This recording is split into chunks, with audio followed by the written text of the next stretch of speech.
Jæja, Bryndís, sigur í bikar í framlengda leik. Hvernig tilfinningarnar eftir svona leik?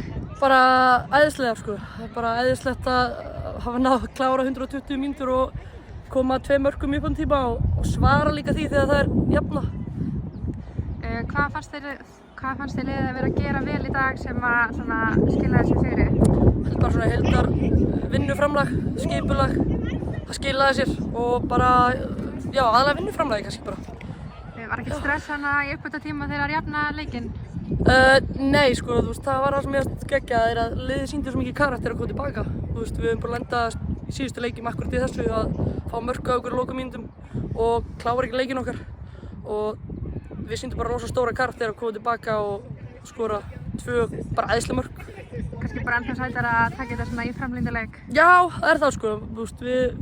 Við erum nýlega búin að spila og það er alveg þreytuskur okkar en það er engin afsökun. Við höfum bara að halda áfram og leggja okkur 100% fram og það var eiginlega meira en 100% í dag fannst mér sko. Þið spiluðu nýlega við Stjörnuna fyrir norðan þar sem er yfir og fáðu okkur 2 mörk bara rétt fyrir uppbótartíma og svo í uppbótartíma þannig að þetta hlýtur að vera svolítið sætt að ná að hefna fyrir það líka.